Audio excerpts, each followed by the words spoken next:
In our first segment on this topic, we looked at pregnant women and new moms who are caught between a rock and a hard place as far as marijuana is concerned. We'll post the link to that video.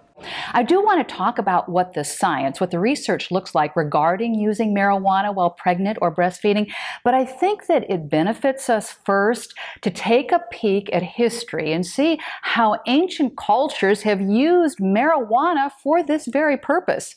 Early cultures used mostly plant-based medicine herbs, and there are many different variations, and a big one that's a common thread throughout the history of natural medicine is cannabis. In Chinese herbology, cannabis is one of the 50 fundamental herbs. So while we have to pay attention to what science is saying, it's very helpful to be aware of how other cultures have been using cannabis medicine for thousands of years right up through today. I'm pulling from a couple of very comprehensive sources. One, German anthropologist Christian Rech, and the other, American neurologist Dr. Ethan Russo. Let's go to Christian's book first, Marijuana Medicine, a World Tour of the Visionary and Healing Powers of Cannabis, starting with Tibet.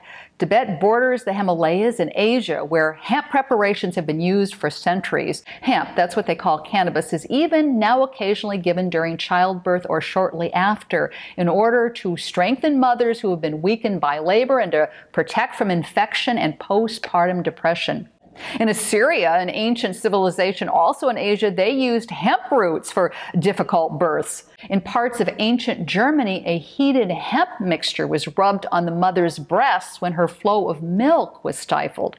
And throughout southern Africa, hemp's a universal analgesic, a painkiller. Christian reports that even today, and I love this quote, women in Soto, quote, smoke copious amounts of hemp while in labor to soothe their pains, increase their desire to give birth, and to make the birthing process easier. And right here in the U.S., Christian reports that from the mid-1800s up through the 1950s, there were numerous drugs where the main ingredient was hemp.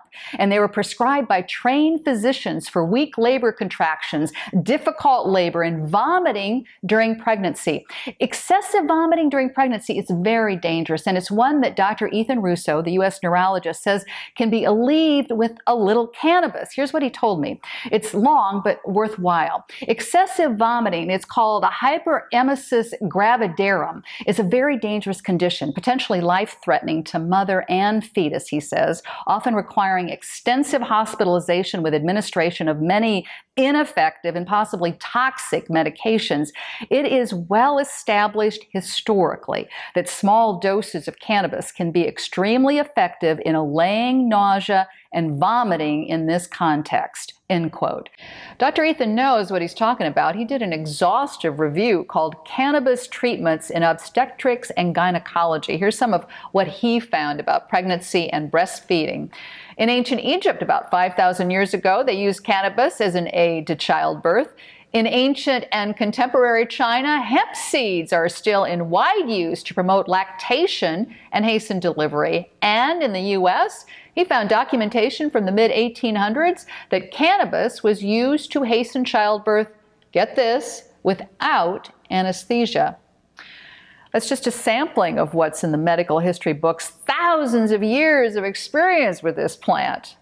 All right, next time we're going to look at the handful of courageous researchers who are pushing up against a really entrenched status quo in medicine here in the U.S.